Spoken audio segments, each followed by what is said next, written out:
ഈ യജ്ഞം എന്ന് പറയുന്നത് എപ്പോഴും ഉപരിദേവതകളോട് ബന്ധപ്പെട്ട് കിടക്കുന്നതാണ്. ഇന്ദ്രായ ഇദം നമമ, ഇത് ഇന്ദ്രന് വേണ്ടിയിട്ടാണ്, എനിക്കുള്ളതല്ല എന്ന് പറഞ്ഞുകൊണ്ടൊക്കെയാണ് ഹോമിക്കുക. അവിടെ ഇന്ദ്രശബ്ദത്തിന് അർത്ഥം എന്താണെന്ന് ചോദിച്ചാൽ അത് തന്നെ നമുക്ക് വ്യാഖ്യാനിച്ചുണ്ടാക്കാം. നമ്മൾ പറയുന്നത് ഇത് സ്വാർത്ഥമായിട്ട് ഞാൻ ചെയ്യുന്ന പ്രവൃത്തിയല്ല, നിസ്വാർത്ഥമായി ചെയ്യുന്നത്. ആ നിസ്വാർത്ഥത കാണിക്കാൻ എന്ത് വേണം? നമ്മൾ സമ്പാദിച്ചിട്ടുള്ള പണം, ആ പണം കൊണ്ട് മേടിച്ചിട്ടുള്ള വിഭവങ്ങൾ, അത് കുടുംബത്തിനോ കുടുംബാംഗങ്ങൾക്കോ വേണ്ടി അല്ലാതെ അഗ്നികുണ്ഡം ജ്വലിപ്പിച്ച് അതിലേക്ക് അങ്ങോട്ട് ഇട്ടു കൊടുക്കുക. നിങ്ങൾ ആലോചിച്ച് നോക്കൂ, ആ മനസ്ഥിതി എത്ര വിശേഷപ്പെട്ടതാണ്. എത്ര പാവപ്പെട്ടവനും ഒരു ഗണപതി ഹോമം കഴിക്കണമെന്ന് വിചാരിക്കാറുണ്ട്. കയ്യിൽ പൈസ ഉണ്ടാവില്ല. ഒരു ഭഗവതി സേവ 500 1000 ദക്ഷിണ കൊടുത്ത് ഒരാളെ കൊണ്ടുവന്ന് ഭഗവതി സേവ കഴിപ്പിക്കും. ഒരു പക്ഷേ അവർക്ക് അടുത്ത ആഴ്ചയിൽ ഊണ് കഴിക്കാനുള്ള അരി ഉണ്ടാവില്ല വീട്ടിൽ. എന്നാലും ആ മനസ്സുകൊണ്ട് അവർക്ക് തോന്നുകയാണ്. എന്താ തോന്നണത്? ഇന്ദ്രായ ഇദം നമമ, ഇത് ഉപരിദേവതകൾക്ക് വേണ്ടി ഞാൻ കൊടുക്കുന്നതാണ്, എനിക്ക് വേണ്ടിയിട്ടല്ല.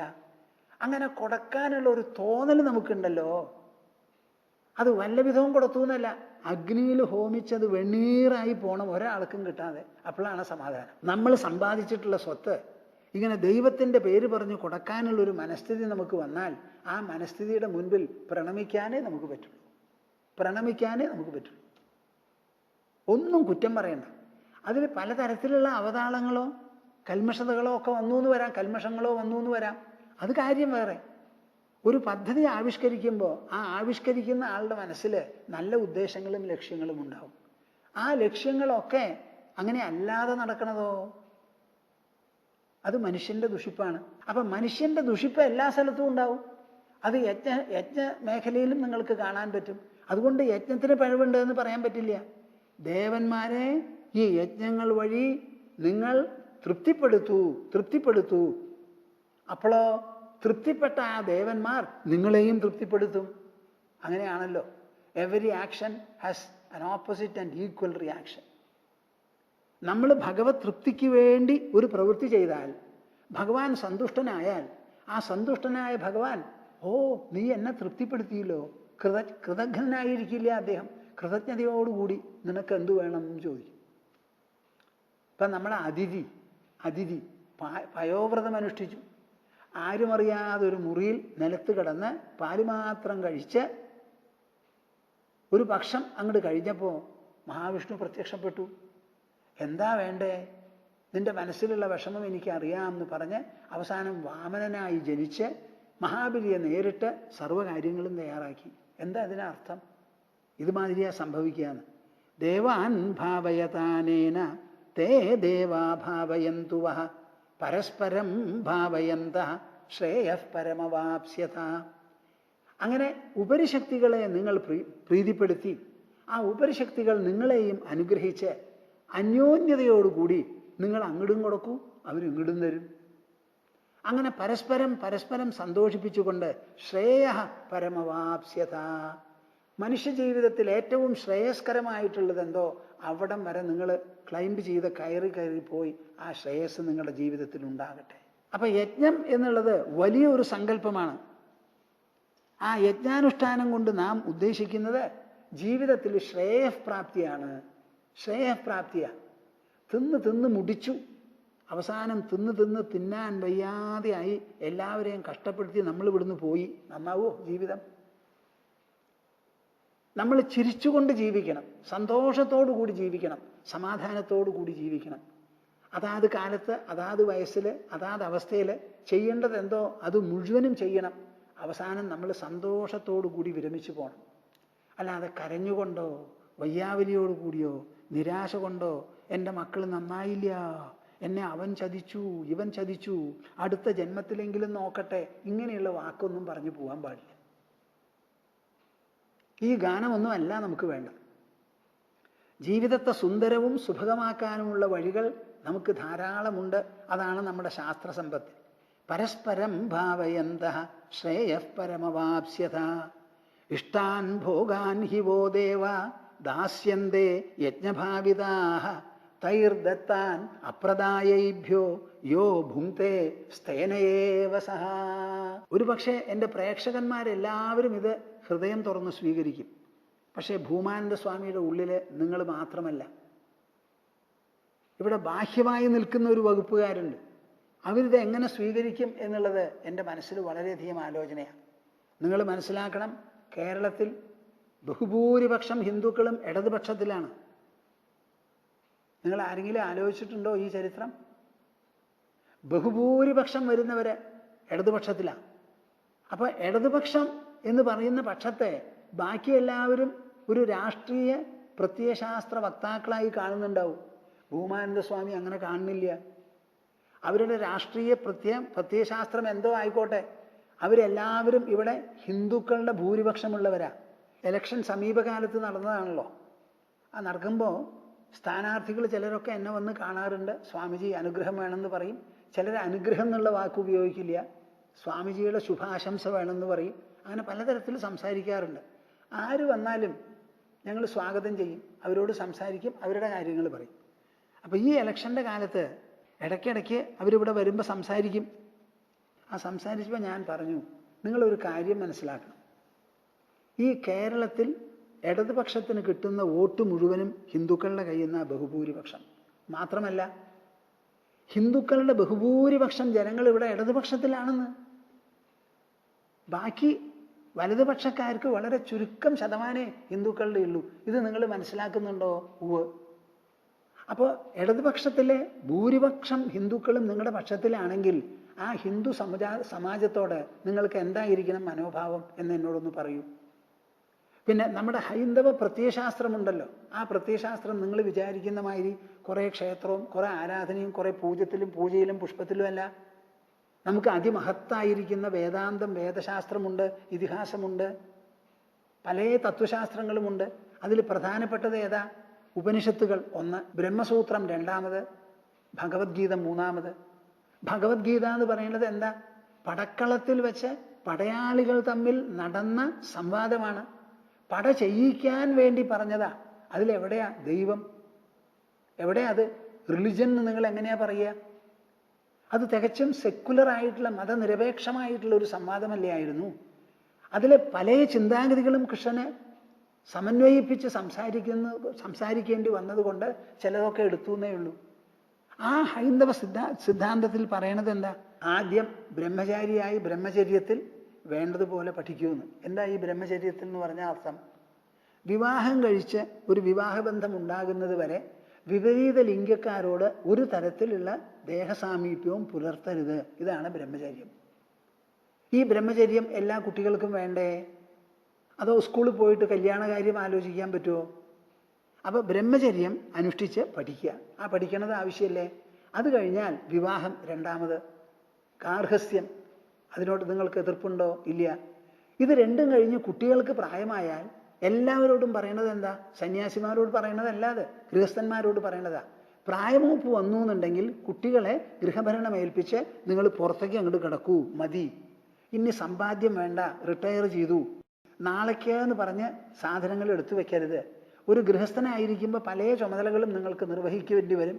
ഒരു പെൺകുട്ടി ജനിച്ചാൽ അപ്പോൾ കുറേശ്ശെ ആയിട്ട് സ്വർണം ശേഖരിക്കേണ്ടി വരും. ആ ശേഖര ജീവിതമൊക്കെ അങ്ങോട്ട് കളയൂ, ശേഖരണ ജീവിതം, പുറത്ത് കിടക്കൂ. എന്നിട്ട് വന്യവസ്തുക്കൾ കഴിച്ചു കൂട്ടൂ എന്ന് പറയുന്നു. ഇതിൽ നിങ്ങൾക്ക് എന്താ എതിർപ്പ്? അത് കഴിഞ്ഞ് വാനപ്രസ്ഥ ജീവിതം വേണ്ടതുപോലെ ആയാൽ സന്യസിക്കൂ. സന്യസിക്കുക എന്ന് പറയുമ്പോൾ രക്തബന്ധങ്ങളോ വിവാഹബന്ധങ്ങളോ ഒന്നുമില്ലാതെ ധർമ്മചിന്തകന്മാരിൽ നിന്ന് കിട്ടുന്ന ആഹാരം കഴിച്ച് അവരുടെ ആവശ്യത്തിന് വേണ്ടി പൂർണ്ണ സമയം ചെലവ് ചെയ്ത് ജനങ്ങൾക്ക് അനുഗ്രഹകരമായി ജീവിക്കൂ എന്ന് പറയുന്നു. ഇതാണ് നമ്മുടെ തത്വസിദ്ധാന്തം. നിങ്ങളിത് എങ്ങനെ വളച്ചൊടിച്ചാലും ഇതാണ് ഇതിൻ്റെ ആധാരം. ഈ ഒരു ചിന്താഗതി വിഘാതം വരുത്തുന്നതല്ലോ ഇത് അനുകൂലമല്ലേ? എടോ മനുഷ്യ, താൻ സ്വാർത്ഥിയായി പ്രവർത്തിക്കരുത്. തൻ്റെ ജീവിതം നിസ്വാർത്ഥമായിട്ട് വേണം പരിസമാപിപ്പിക്കാൻ. ഗൃഹത്തിലിരുന്ന് ചാവേണ്ടവനല്ല താൻ. പുറത്തു കിടന്ന് ഏതെങ്കിലും തപോധാമങ്ങളിലിരുന്ന് വേണം ശരീരം വിടാൻ എന്ന് പറഞ്ഞ് പഠിപ്പിക്കുന്ന ഒരു സിദ്ധാന്തം നിങ്ങൾക്ക് എങ്ങനെയാ എതിർപ്പാവുക? അപ്പം നിങ്ങൾക്ക് വലിയ തെറ്റുപറ്റി. എന്താ? ഭാരതത്തിലുള്ള തത്വചിന്തയെപ്പറ്റി വേണ്ടതുപോലെ മനസ്സിലാക്കാതെ വിദേശീയ സിദ്ധാന്തങ്ങളുടെ പിന്നാലെ പോയി ഇവിടുത്തെ കാര്യം മനസ്സിലാവാതെ. അപ്പം ഞാൻ ഈ ആളോട് സംസാരിച്ചപ്പോൾ പറയുകയാണ്, ബഹുഭൂരിപക്ഷം ഹിന്ദുക്കളും നിങ്ങളുടെ പക്ഷത്തിലാണ് എന്നുള്ള ഒരൊറ്റ കാരണത്താൽ ഈ ഹിന്ദു സമാജത്തെ പ്രകോപിപ്പിച്ചുകൊണ്ടോ അവരെ വേദനിപ്പിച്ചുകൊണ്ടോ നിങ്ങൾ ഒരു കാര്യം ചെയ്യരുത്. അത് ചെയ്താൽ നിങ്ങൾക്ക് നിക്കക്കള്ളി ഉണ്ടാവില്ല. അത് ഇന്നല്ലെങ്കിൽ നാളെ തെളിയും. നിങ്ങൾ ഹൈന്ദവ സിദ്ധാന്തങ്ങൾ നല്ല പോലെ മനസ്സിലാക്കൂ. പുറത്തിരുന്ന് വിമർശിക്കരുത്. ഭഗവത്ഗീത എടുത്ത് വായിക്കൂ, മനസ്സിലാക്കൂ. രാമായണം നല്ല പോലെ നോക്കൂ. ഉപനിഷത്തുകൾ എടുത്ത് വായിക്കൂ. ബ്രഹ്മസൂത്രം എടുത്ത് നോക്കൂ. ഇതെല്ലാം മനസ്സിലാക്കിയിട്ട് വേണം നിങ്ങളെ അസംബ്ലിയിൽ ബില്ല് കൊണ്ടുവരാനും ഈശ്വരവിശ്വാസം വേണോ വേണ്ടയോ എന്ന്. ഈശ്വരവിശ്വാസം എന്ന് പറഞ്ഞാൽ അത് ഈശ്വരനിൽ അധിഷ്ഠിതമല്ല, മനുഷ്യനാണ് വിശ്വസിക്കുന്നത്. നമ്മുടെ പൂർവികന്മാരെ വിശ്വസിക്കുന്നത് പോലെ ഏറ്റവും വലിയ പൂർവികനാണ് ഈശ്വരൻ. ആ ഈശ്വരനെ വിശ്വസിക്കുന്നതിൽ എന്താ തെറ്റ്? നിങ്ങൾ മുത്തശ്ശൻ്റെ മുത്തശ്ശൻ്റെ മുത്തശ്ശൻ ഒരാളുണ്ടായിരുന്നു എന്ന് പറയുന്നതിൽ തെറ്റുണ്ടോ?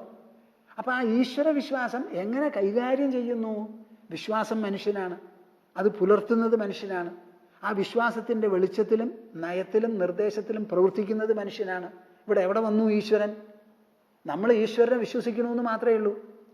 കടയിൽ നിന്ന് കണ്ണാടി മേടിച്ചു കൊണ്ടുവന്ന് ചുമരിൽ തൂക്കി. അത് തൂക്കിയത് എന്തിനാ? കണ്ണാടിക്ക് വേണ്ടിയിട്ടല്ല, നമ്മുടെ മുഖം കാണാനാ. അതിൽ പൂർ കണ്ണാടി, പാവം കണ്ണാടിക്ക് എന്താ സ്ഥാനമുള്ളത്? അതിനൊരു മതിപ്പുമില്ല, ഒന്നുമില്ല. അതുമാതിരി ഈശ്വരന് ഒരു മതിപ്പും കിട്ടാൻ പോകുന്നില്ല, നമ്മൾ കൊടുക്കേണ്ട ആവശ്യമില്ല. ആ ഈശ്വരനെ വിശ്വസിച്ചാൽ നമുക്ക് പ്രയോജനമുണ്ടെന്ന് വിചാരിച്ച് ആ പ്രയോജനം ഉറപ്പ് വരുത്തുമാറ് വേണം ആ വിശ്വാസത്തെ കൈകാര്യം ചെയ്യാൻ. അപ്പം നിങ്ങൾ എന്തെങ്കിലും ബില്ല് കൊണ്ടുവരെ ഡിസ്കസ് ചെയ്യുമ്പോൾ പറ്റില്ല. ഇത് വളരെയധികം ചിന്തിക്കേണ്ട ഒരു കാര്യമാണ്. അതുകൊണ്ട് എന്തു വേണം? നിങ്ങൾ ഭരിക്കാൻ ഉദ്ദേശിക്കുന്ന കാര്യങ്ങൾ എന്താ? സാമ്പത്തിക സാമൂഹ്യം ഇഷ്ടം പോലെ ഭരിച്ചോളൂ, ഒന്നും ഞങ്ങൾക്ക് പറയാനില്ല. എന്നാൽ ഞങ്ങൾക്ക് പറയാനുള്ളതോ സാമൂഹ്യ സാംസ്കാരിക കാര്യങ്ങളാണ്. സമൂഹം രണ്ടിലും ഉണ്ട്. സാംസ്കാരികം എന്ന് പറഞ്ഞാൽ നമ്മുടെ മനസ്സിനും ബുദ്ധിക്കും രണ്ടിനെയും ധന്യമാക്കി തീർത്ത് സമാധാനത്തിനും സന്തോഷത്തിനും സാഫല്യത്തിനുമുള്ള ആന്തരമായ നിയന്ത്രണങ്ങളും നിഷ്ഠകളും സമീകരണങ്ങളുമെല്ലാം ഉപദേശിക്കുന്നതാണ് ഈ സംസ്കാരം. ആ സാംസ്കാരികമായിട്ടുള്ള ഒരു നിലപാട് മാത്രമേ നമുക്കുള്ളൂ. അത് ഞങ്ങളെപ്പോലെയുള്ളവർ ആലോചിച്ച് വേണ്ടത് പറഞ്ഞു കൊടുത്ത് ചെയ്യിച്ചോളാം. നിങ്ങളുടെ ചിന്താഗതിയിൽ കാര്യമായ ഒരു മാറ്റം വരുത്തേണ്ടതുണ്ട്. അനാവശ്യമായിട്ടാണ് ഇവിടുത്തെ സംസ്കാര കാര്യങ്ങളിൽ നിങ്ങൾ ഇടപെടുന്നത്. അതിനൊരാവശ്യമില്ല. ഇവിടെ എത്രയോ വിദേശീയ ആധിപത്യം വന്നു, കൊടികുത്തി വാണു ഇവിടെ. അതിനെയൊക്കെ അതിജീവിച്ചതാണ് നമ്മുടെ സംസ്കാരം. നമ്മുടെ സംസ്കാരം ഓരോരുത്തരുടെയും ഹൃദയത്തിലാണ്, മനസ്സിലാണ് എന്ന് നിങ്ങൾ മനസ്സിലാക്കണം.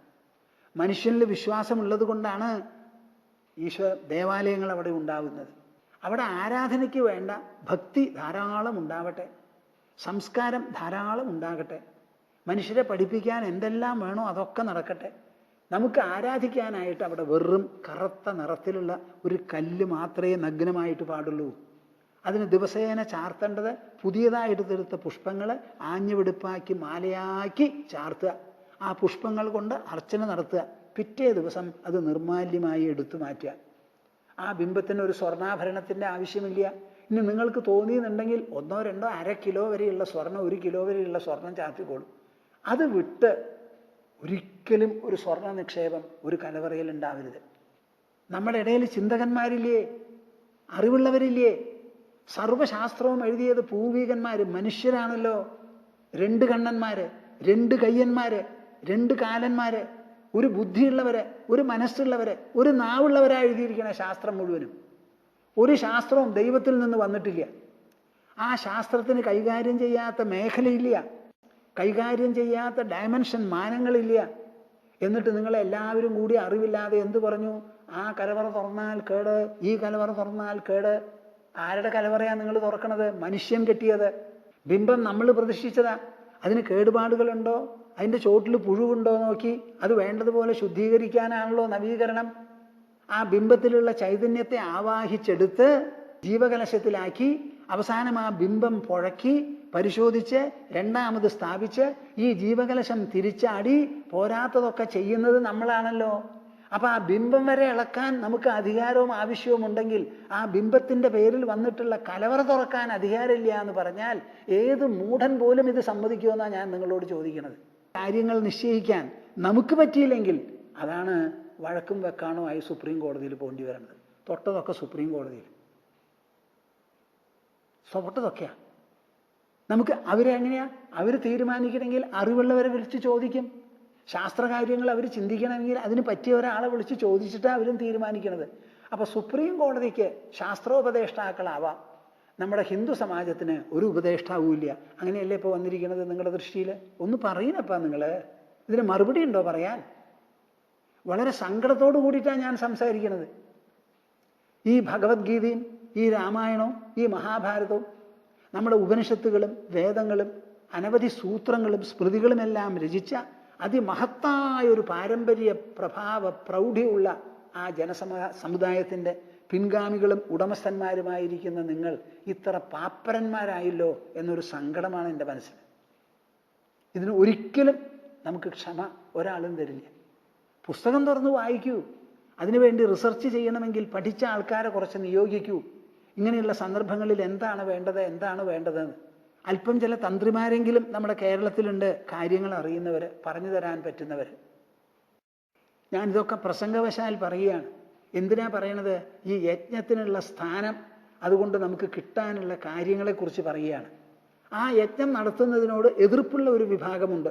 അപ്പോൾ ആ പൂർവപക്ഷം എന്നുള്ള നിലയ്ക്ക് ആ എതിർപ്പ് ചർച്ച ചെയ്യേണ്ട ആവശ്യം ഒരു പ്രവക്താവ് എന്നുള്ള നിലയ്ക്ക് എനിക്കുണ്ട്. ഞാൻ പറയണത് മുഴുവൻ ധർമ്മം എന്ന് പറയുന്ന ആ വൃത്തമുണ്ടല്ലോ, അതിൻ്റെ ഉള്ളിൽപ്പെട്ട സെഗ്മെൻറ്റ്സ് ആണ് ചർച്ച ചെയ്യുന്ന കാര്യങ്ങൾ മുഴുവനും. ധർമ്മസിദ്ധാന്തത്തിൽ ഉൾപ്പെടാത്തതായ ഒരു ഘടകവും നമ്മുടെ ലോകത്തിലില്ല. എല്ലാം നമുക്ക് വശംവദമാണ്. അപ്പോൾ യജ്ഞങ്ങളെ പറ്റിയിട്ടാണല്ലോ നമ്മൾ ചർച്ച ചെയ്യുന്നത്.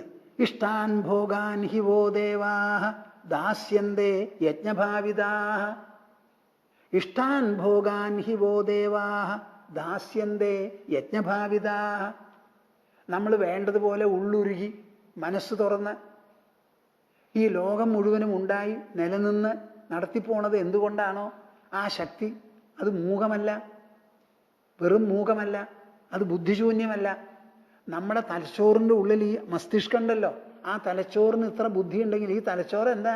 ദ്രവ്യമാണത്. അപ്പം ആ ദ്രവ്യത്തിൻ്റെ ഉള്ളിൽ ഇത്ര ബുദ്ധി ഉണ്ടെങ്കിൽ ഈ ലോകം മുഴുവനും ഉത്പത്തിയായ പ്രഭവസ്ഥാനമുണ്ടല്ലോ, അതിന് എത്രത്തോളം ബുദ്ധി ഉണ്ടാവണമെന്ന് ആലോചിച്ച് നോക്കൂ. ഇഷ്ടാൻ ഭോഗാൻ ഹി വോ ദേവ ദാസ്യന്തേ യജ്ഞഭാവിതാഹ. നമ്മുടെ ഭാഷയിൽ പറയുകയാണ്, നാം ചെയ്ത യജ്ഞം കൊണ്ട്, ആ യജ്ഞത്തിലുള്ള ഭാവന കൊണ്ട് അവർ സന്തോഷിച്ചു എന്നുണ്ടെങ്കിൽ എന്തു ചെയ്യും? ഇഷ്ടാൻ ഭോഗാൻ ഹി വോ ദേവ ദാസ്യന്തേ. അശ്വമേധയാഗം കഴിഞ്ഞ് ഒരു കുട്ടിയെ ആവശ്യപ്പെട്ട് ദശരഥന് 4 കുട്ടികളെ കിട്ടിയതുപോലെ ഇഷ്ടം പോലെ തരും. തൈർദത്താൻ അപ്രദായൈഭ്യോ. അങ്ങനെ ദൈവം എന്ന് പറയുന്ന ആ ഘടകം തന്നിട്ടുള്ളതാണ് ഈ പ്രപഞ്ചം, ഭൂമി, പലവിധത്തിലുള്ള വിത്തുകൾ, സസ്യങ്ങൾ, ജീവജാലങ്ങൾ, ഭക്ഷണ വസ്തുക്കൾ, ഔഷധങ്ങൾ എല്ലാം തന്നെ ഒരു ഉദ്ഭവസ്ഥാനം തന്നിട്ടുള്ളതാണ്. ആ തന്നിട്ടുള്ളതിനോട് കുറച്ചെങ്കിലും ഒരു കൃതജ്ഞതയോ ഒരു കൂറോ കടപ്പാടോ തോന്നാതെ തന്നത് മുഴുവൻ അനുഭവിക്കുക. അപ്രദായൈഭ്യോ. തിരിച്ചെന്തെങ്കിലും ഒന്ന് കൊടുക്കണം എന്ന് തോന്നാതെ ഇരിക്കുന്നുണ്ടല്ലോ, ആ കൃതജ്ഞതയ്ക്ക് യോ ഭുങ്ക്തേ സ്തേനയേവ സഹ. ആ ആള് വെറും കള്ളനാ. ആരാ ഈ കള്ളൻ? താൻ സമ്പാദിക്കാത്ത ദ്രവ്യം, മറ്റുള്ളവരുടെ ദ്രവ്യം അവർ കാണാതെ അപഹരിച്ചു കൊണ്ടുപോകുന്നവനാണ് കള്ളൻ. അതേമാതിരി ഈ പ്രകൃതി തന്നിട്ടുള്ള വിഭവങ്ങൾ മുഴുവനും ആ തന്ന ഏജൻസിയോട് ഒരു കൂറോ കടപ്പാടോ ഇല്ലാതെ മുഴുവൻ ഇങ്ങനെ തിന്നു മുടിച്ചിരിക്കുന്നവനുണ്ടല്ലോ, ആ ആള് കള്ളനാണെന്നാ പറയണേ കൃഷ്ണൻ. ഇങ്ങനെ ചില പ്രസ്താവനകളൊക്കെ ഉണ്ടെങ്കിലേ ഈ മൂരാച്ചി മനുഷ്യൻ്റെ മനസ്സുണ്ടല്ലോ അത് വിളയുള്ളൂ, അത് നന്നാവുള്ളൂ. മനുഷ്യന് കൃതജ്ഞത വളരെ കഠിനമാണ് മനുഷ്യൻ്റെ മനസ്സിൽ. ആ കൃതജ്ഞത വളരെ തെറ്റാണ് എന്ന് പറയുന്നു. ഇഷ്ടാൻ ഭോഗാൻ ഹി വോ ദേവ ദാസ്യന്തേ യജ്ഞഭാവിതാഹ തൈർദത്താൻ അപ്രദായൈഭ്യോ യോ ഭുങ്ക്തേ സ്തേനയേവ സഹ. ഇതുപോലെ തന്നെയാണ് ശ്രീമദ് ഭാഗവതത്തിൽ പറയുന്നത്. ദേവന്റെ പേരിലോ ക്ഷേത്രത്തിൻ്റെ പേരിലോ അമിതമായിട്ടുള്ള സ്വത്തുകളോ വിഭവങ്ങളോ സൂക്ഷിച്ചു വെച്ച് ഇരിക്കുന്നവനുണ്ടല്ലോ, ആ ആളെ കള്ളനെ പോലെ കണ്ട് ശിക്ഷിക്കണം എന്നാ പറയണേ. നമ്മുടെ ക്ഷേത്രമൊക്കെ ഭരണസമിതികളുടെ കീഴിലാണല്ലോ, അത് ഗവൺമെൻറ് നിയോഗിച്ചതോ അല്ലാത്തതോ ആയിക്കോട്ടെ. അമിതമായിട്ടുള്ള ദ്രവ്യങ്ങളോ സാധനങ്ങളോ അവർ സൂക്ഷിച്ചു എന്നുണ്ടെങ്കിൽ കള്ളനെ എങ്ങനെ ശിക്ഷിക്കുമോ അതുപോലെ വേണം അവർക്ക് വേണ്ടത് കൊടുക്കാൻ. നിങ്ങളിതൊക്കെ മനസ്സിലാക്കൂ. നമുക്ക് ഭക്തിയുണ്ട്, വിശ്വാസമുണ്ട്, ഈശ്വരനെ ആരാധിക്കണു. എന്നാൽ ഈ ഭക്തിവിശ്വാസ ആരാധനയെ ചൊല്ലി വരുന്ന ദ്രവ്യശേഖരമുണ്ടല്ലോ, അത് ഭക്തിയിൽപ്പെട്ടതല്ല. ഭക്തി നിങ്ങളുടെ മനസ്സിലാണ്, ആരാധന നിങ്ങളുടെ മനസ്സിലാണ്. പക്ഷെ നിങ്ങൾ കൊടുക്കുന്നത് ദ്രവ്യശേഖരമാണ്. ഇപ്പം ആയിരക്കണക്കിന് ലക്ഷക്കണക്കിന് നാളികേരം ശബരിമലയ്ക്ക് പോകുമ്പോൾ ഉടയ്ക്കുന്നു. ആ ഉടച്ചിട്ടുള്ള നാളികേരം മുഴുവൻ ദ്രവ്യമല്ലേ?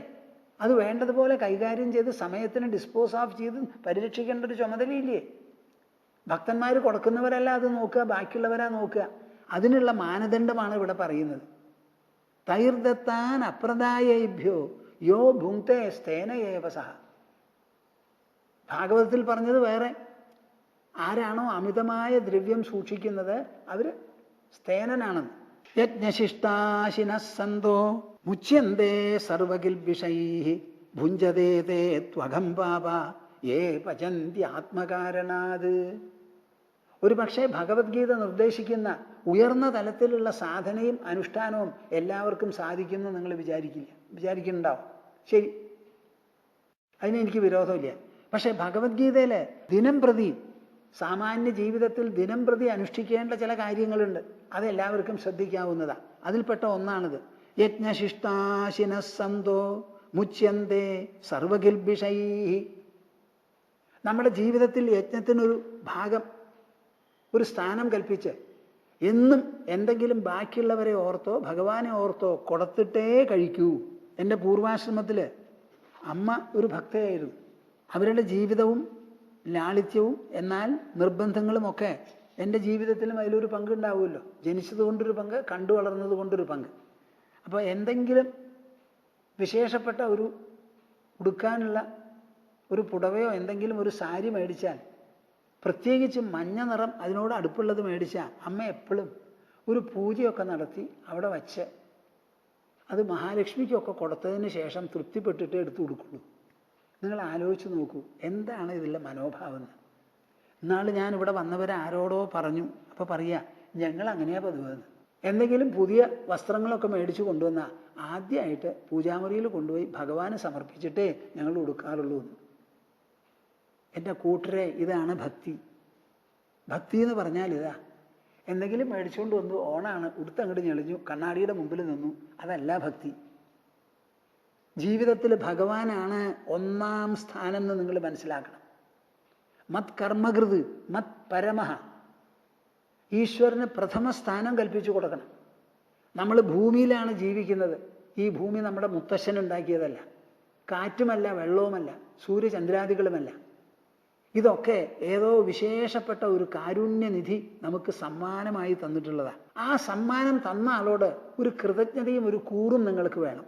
അതാണ് ഇവിടെ പറയുന്നത്. യജ്ഞശിഷ്ടാശിനഃ സന്തോ മുച്യന്തേ സർവകിൽബിഷൈഃ. യജ്ഞം ചെയ്ത് അതിൻ്റെ അവശിഷ്ടമായോ ബാക്കിയായോ ആരെല്ലാം എന്തെല്ലാം അനുഭവിക്കുന്നുവോ അത് യജ്ഞപ്രസാദമോ യജ്ഞശിഷ്ടമോ ആയി അനുഭവിച്ചാൽ മുച്യന്തേ സർവകിൽബിഷൈഃ, എല്ലാവിധത്തിലുള്ള പാപങ്ങളിൽ നിന്നും അവർ മുക്തരായിത്തീരും. മറിച്ചോ ഭുഞ്ജതേ തേ ത്വഘം പാപാഃ യേ പചന്തി ആത്മകാരണാത്. എഴുതി വയ്ക്കുന്നപ്പാ ഈ 2 വരി. ഭുഞ്ജതേ തേ ത്വഘം പാപ. എന്തെങ്കിലും ഒരു സാധനം ഉണ്ടാക്കി വീട്ടുകാരെല്ലാവരും കൂടി സമൃദ്ധമായി ഊണ് കഴിച്ചു, ബാക്കി വന്നത് ഫ്രിഡ്ജിൽ വെച്ചു, 2ാം ദിവസവും കഴിക്കാൻ. അങ്ങനെ ഒരു ഏർപ്പാടുണ്ടല്ലോ, നല്ലതല്ലാതെ. ഏ പചന്തി ആത്മകാരണാത്. തനിക്ക് മാത്രം വേണ്ടി ഭക്ഷണം കഴിക്കുന്നവരുണ്ടല്ലോ, അവര് ഭുഞ്ജതേ തേ ത്വഘം പാപാ. അവർ പാപികളാണ്, അവർ കഴിക്കുന്നതും പാപമാണ്. എനിക്ക് തോന്നുന്നു ഇടതുപക്ഷക്കാരിത് മനസ്സിലാക്കണം. നമ്മുടെ ഭഗവത്ഗീത വളരെ സ്പഷ്ടമായി കഠിന വാക്കുകൾ ഉപയോഗിച്ച് എത്രത്തോളം പറയണു, ഇടിച്ചു താഴ്ത്തണു എന്ന് നോക്കിക്കോളൂ. സ്വാർത്ഥികളായി പാവപ്പെട്ടവരും ഏഴപ്പെട്ടവരുമായി 4 ഭാഗത്തും ധാരാളം പേരുണ്ട് എന്ന് വിചാരിക്കാതെ, എൻ്റെ കയ്യിൽ പണം, എൻ്റെ മക്കൾ നന്നായി അമേരിക്കയ്ക്ക് പോയി എന്ന് വിചാരിച്ച് സുഖത്തോടുകൂടി ജീവിക്കുന്നവരുണ്ടല്ലോ, അവർ സുഖികളല്ല, പാപികളാണ്. അവർ തിന്നുന്നത്, അവരുടെ ഡൈനിങ് ടേബിൾ എല്ലാം തന്നെ പാപമാണെന്നാ പറയണത്. തേ തു അഘം പാപാഹ ഭുഞ്ജന്തേ. അവർ കഴിക്കുന്നത് പാപമാണ്. ഏ പചന്തി ആത്മകാരണാത്. തൻ്റെ കുക്ഷിക്ക് മാത്രം വേണ്ടി അത് മാത്രം ആലോചിച്ച് ഭക്ഷണം കഴിക്കുന്ന കൂട്ടരുണ്ടല്ലോ, അവർ പാപികളാണ്, പാപമാണ് തിന്നണത്. ഇതിലേറെ നിങ്ങൾക്ക് എന്തു വേണം? സാമൂഹ്യ സ്നേഹത്തിന് ഒന്ന് പറയൂ. നേരെ മറിച്ച് യജ്ഞത്തിനൊരു പങ്ക് കൽപ്പിച്ച് ആ യജ്ഞാനുഷ്ഠാനത്തോടു കൂടി നിങ്ങൾ ജീവിക്കുകയാണെങ്കിൽ ആ യജ്ഞശിഷ്ടം അനുഭവിക്കുന്നത് സർവ്വ പാപങ്ങളെയും കഴുകിക്കളയുന്നു. യജ്ഞശിഷ്ടാശിനഃ സന്തോ മുച്യന്തേ സർവകിൽബിഷൈഃ ഭുഞ്ജതേ തേ ത്വഘം പാപാ യേ ഭജന്ത്യാത്മകാരണാത്. ഈ യജ്ഞത്തിന് വലിയ അർത്ഥവും സ്ഥാനവുമുണ്ട് മനുഷ്യജന്മത്തിൽ എന്നുള്ളത് നിങ്ങൾ മനസ്സിലാക്കണം. ഇന്നിപ്പോൾ ഒരു വിശേഷമുള്ളത് എന്താണെന്ന് വെച്ചാൽ, നമ്മുടെ ഇടതുപക്ഷ ഭരണ സർക്കാർ ഉള്ളപ്പോഴും കേരളത്തിൽ ഈ കോഓപ്പറേറ്റീവ് സൊസൈറ്റിക്ക് ഞാൻ മുമ്പ് പറഞ്ഞിട്ടുണ്ട്, നിക്ഷേപ സമാഹരണ യജ്ഞം എന്നാണ് പറയുന്നത് അവിടെ. അപ്പോൾ ഈ യജ്ഞം എന്നുള്ള വാക്കിന് വലിയൊരർത്ഥമാണ്. എല്ലാവരും കൂടി കൂട്ടായി സമൂഹത്തിൻ്റെ നന്മയ്ക്ക് വേണ്ടി നടത്തുന്ന എന്ത് കാര്യങ്ങളും യജ്ഞവും സത്രവുമാണ്. എല്ലാവരുടെ നന്മയ്ക്കും കൂടി ചെയ്യണം. ആ നന്മ ഉറപ്പുവരുത്തുന്നതിൽ പെട്ടതാണ് എന്ത്? മനുഷ്യനിൽ യജ്ഞ മനസ്ഥിതി. മനുഷ്യൻ്റെ എല്ലാ വിധത്തിലുള്ള തിന്മകളും നമ്മളൊരു വട്ടം വരച്ച് അരച്ച് കലക്കി കുറുക്കി അങ്ങോട്ട് ശരിയാക്കി കഴിഞ്ഞാൽ എന്താവുമെന്നറിയോ നിങ്ങൾക്ക്? സ്വാർത്ഥം. രണ്ടക്ഷരത്തിൽ ഒതുങ്ങുന്നതാ. മനുഷ്യൻ ചെയ്യുന്നതെല്ലാം സ്വാർത്ഥമാണ്. ആ സ്വാർത്ഥത കുറച്ച് കുറച്ച് കൊണ്ടുവരുന്നതാണ് യജ്ഞം. നിസ്വാർത്ഥമായാൽ പൂർണ്ണ യജ്ഞമായി. കൃഷ്ണൻ അതിന് എന്തു പറയുന്നു? സംഘം എന്നൊരൊറ്റ വാക്കുകൊണ്ട് കഴിച്ചു. യജ്ഞത്തിന് വിരോധമായിട്ടുള്ളതാണ് സംഘം. തന്നിൽ തൻ്റെ പതിപ്പ് എല്ലാറ്റിലുമുണ്ട്. എൻ്റെ കുട്ടി, എൻ്റെ ദേഹം, എൻ്റെ ശരീരം, എൻ്റെ വീട്, എൻ്റെ സ്വത്ത്, ഇങ്ങനെ ആ എൻ്റെ തൻ്റെ ഈ വിചാരം തന്നെ മനുഷ്യനുള്ളൂ. അത് വിട്ട് എന്നെപ്പോലെയാണ് എല്ലാവരും, എനിക്ക് മുമ്പുള്ളവരോട് എനിക്ക് കൂറും കടപ്പാടും വേണം, എല്ലാറ്റിലും മുമ്പുള്ള ഈശ്വരനോടും വേണം എനിക്ക് കൂറും കടപ്പാടും എന്നിങ്ങനെ വികസ്വരമായിരിക്കുന്ന ഭാവങ്ങളും ഗണനകളും അതോടുകൂടിയ പ്രതിബദ്ധതകളും ഉണ്ടാവുമ്പോഴാണ് ഒരു മനുഷ്യൻ്റെ മനസ്സ് യജ്ഞധന്യമാകുന്നത്. ആ യജ്ഞത്തിന് മനുഷ്യ സമാജത്തെ മാത്രമല്ല പ്രാണിവർഗങ്ങളെ ഒട്ടാകെ നിലനിർത്താനുള്ള ഒരു ശക്തി, ഒരു സംഭാവനയുണ്ട് അതിൽ എന്നാണ് പറയുന്നത് കൃഷ്ണൻ. ഈ ഒരു കാര്യം വളരെയധികം ഗവേഷണം ചെയ്യേണ്ടതാണ്. ഭഗവത്ഗീത മുഴുവനും തത്വമൂല്യ സിദ്ധാന്തങ്ങളാണ്.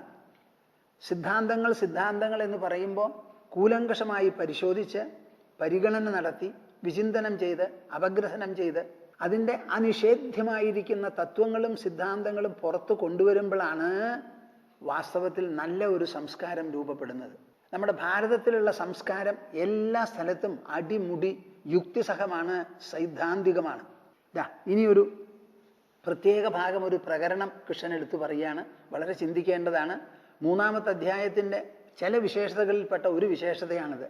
അന്നാദ് ഭവന്തി ഭൂതാനി പർജന്യാദന്ന സംഭവഃ യജ്ഞാദ് ഭവതി പർജന്യോ യജ്ഞകർമ്മ സമുദ്ഭവഃ കർമ്മ ബ്രഹ്മോദ്ഭവം വിദ്ധി ബ്രഹ്മാക്ഷര സമുദ്ഭവം തസ്മാത് സർവഗതം ബ്രഹ്മ നിത്യം യജ്ഞേ പ്രതിഷ്ഠിതം ഏവം പ്രവർത്തിതം ചക്രം നാനുവർത്തയതീഹയഃ അഘായുരിന്ദ്രിയാരാമോ മോഘം പാർത്ഥ സജീവതി. സാധാരണ ഈ ഭഗവത് വാക്യങ്ങളും സജ്ജനങ്ങളുടെ വാക്യങ്ങളും എപ്പോഴും അവസാനിക്കുന്നത് ഒരു അനുഗ്രഹ രൂപത്തിലാണ്, നിഗ്രഹ രൂപത്തിലാകരുത്. എന്നാൽ പലയിടങ്ങളിലും കൃഷ്ണൻ അവസാനിപ്പിക്കുന്നത് അനുഗ്രഹ രൂപത്തിലല്ല. പറയുന്നത് കേൾക്കാഞ്ഞാൽ വരുന്ന ആപത്തിനെ വെളിപ്പെടുത്തി ശക്തമായ ഭാഷയിൽ പറഞ്ഞുകൊണ്ടാണ് അവസാനിപ്പിക്കുന്നത്. ഇത് രണ്ടും മനുഷ്യന് ആവശ്യമാണ്. നാം എത്രത്തോളം അനുഗ്രഹം തേടുന്നുവോ ശുഭം തേടുന്നുവോ അത്രത്തോളം നമ്മുടെ മനസ്സ് അശുഭത്തിനെ തള്ളിക്കളയും വേണം. അപ്പം അശുഭമാണെന്ന് തറപ്പിച്ച് പറഞ്ഞാൽ മാത്രമേ അതിൽ നിന്ന് മനസ്സ് പിൻവലിയുള്ളൂ. എന്ത് ഉപദേശത്തിൻ്റെയും കുശലത, സാമർഥ്യം, കാര്യക്ഷമത നല്ലതിനെ പുകഴ്ത്തി പറഞ്ഞ് അതല്ലാത്തതിനെ താഴ്ത്തിക്കെട്ടി മനുഷ്യരുടെ മനസ്സിനെ നല്ലതിലേക്ക് ചായ്വ് രചിക്കാനും പൊല്ലാത്തതിൽ നിന്ന് പിൻവാങ്ങാനും ഇത് രണ്ടും ചെയ്യാൻ വേണ്ടിയിട്ടാണ്. അപ്പം വളരെ വിശേഷപ്പെട്ട ഒരു പ്രസ്താവനയാണത്. അന്നാദ് ഭവന്തി ഭൂതാനി പർജന്യാദന്ന സംഭവഃ യജ്ഞാദ് ഭവതി പർജന്യോ യജ്ഞകർമ്മ സമുദ്ഭവഃ. ഈ ലോകം മുഴുവനും ഒരു സ്ഫിയർ, ഒരു ഗോളമാണെന്ന് വിചാരിക്കുക. ആ ഗോളത്തിന് ഓരോരോ സെഗ്മെന്റ് ഉണ്ടാക്കിയിരിക്കുക. ഇവിടെ 5 സെഗ്മെന്റാണ്.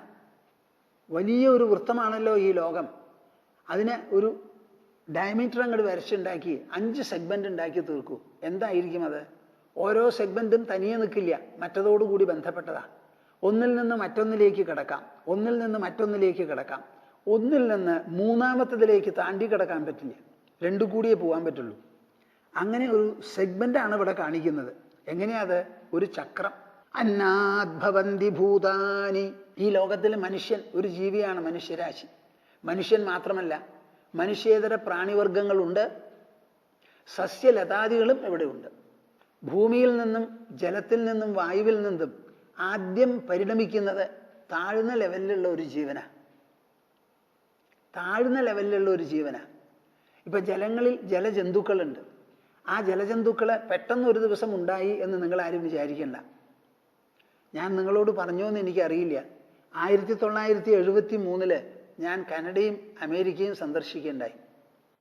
ആ സമയത്ത് വാങ്കൂവറിൽ ചെന്നപ്പോൾ അണ്ടർ സീ ഗാർഡൻ, അവിടുത്തെ സമുദ്രമുണ്ടല്ലോ, ആ സമുദ്രത്തിൻ്റെ ഒരു ഭാഗം ചില്ല് വെച്ച് അങ്ങോട്ട് അകറ്റി. ആ സമുദ്രത്തിൻ്റെ അടിയിലേക്ക് പോയി അടിയിലുള്ള വെള്ളവും മണ്ണും അവിടെയുള്ള സമ്പ്രദായങ്ങളും ഒക്കെ കാണാം. അണ്ടർ സീ ഗാർഡൻ എന്നാണ് പറയുക. സമുദ്രത്തിൻ്റെ ഉൾഭാഗത്തുള്ള ഒരു ഗാർഡൻ, ഒരു പൂന്തോപ്പ് എന്ന് പറയണ മാതിരി. അവിടെ ചെന്ന് നോക്കിയപ്പോൾ എനിക്ക് അതിശയം തോന്നിയത് എന്താണെന്ന് വെച്ചാൽ, പലതരത്തിൽ പല നിറങ്ങളിലുമുള്ളതായ ജീവജാലങ്ങളുണ്ട് അതിൽ. അത് നിങ്ങൾ കണ്ടിട്ടുണ്ടാവും. മത്സ്യങ്ങൾ, ചുവന്ന മത്സ്യങ്ങളുണ്ട്, നീല നിറത്തിലുള്ളതുണ്ട്, വെളുത്തതുണ്ട്, പലതും ഉണ്ട്. അതിൽ ചില സാധനങ്ങൾ വെള്ളത്തിൽ നിന്നിങ്ങനെ പൊന്തിയിരിക്കുന്നു, എന്നാൽ അനങ്ങി അനങ്ങി പോണൂല്ല. ഏതാണ്ടൊരു പുഴു പോലെയായ ഒരു സാധനം അവിടെ കാണുന്നുണ്ടായി, എൻ്റെ ഓർമ്മ ശരിയാണെങ്കിൽ. അപ്പം അത് ഒരു ജീവൻ, തനിപ്പെട്ട ഒരു ജീവനായിട്ടില്ല, ആവുന്ന മാതിരി എടുത്തു ചാടിക്കൊണ്ടിരിക്കുന്നതാ അവിടെ ഒരു ഘടകം. ഇത് കണ്ടപ്പോൾ നമുക്ക് എന്ത് മനസ്സിലാവും? ഒരൊറ്റ ദിവസം കൊണ്ട് തിമിംഗലമൊന്നും അവിടെ ഉണ്ടായിട്ടില്ല. ജലത്തിലുള്ള സൂക്ഷ്മാംശങ്ങൾ ഘനീഭവിച്ച് പരസ്പരം പ്രതികരിച്ച് അതിൽ നിന്ന് പരിണമിച്ചുണ്ടായതാണ് ജലജന്തുക്കൾ. ഭൂമിയിലും അതുപോലെ തന്നെ. ഇങ്ങനെയുള്ള ഈ പരിണാമത്തിന് യുഗങ്ങളെടുക്കും എന്നൊക്കെയാണ് ശാസ്ത്രജ്ഞന്മാർ പറയുന്നത്. അത് ശരിയാണോ എന്ന് എനിക്കറിയില്ല, ആയിരിക്കാം എന്ന് വിചാരിക്കാം. എന്തായാലും നമുക്ക് നമ്മുടെ ബുദ്ധി കൊണ്ട് ആലോചിച്ചാൽ മനസ്സിലാക്കാവുന്ന കാര്യങ്ങളാണ്. പക്ഷേ ഈ നിരീക്ഷണത്തിന് വളരെയധികം കഷ്ടപ്പെടേണ്ടി വരും.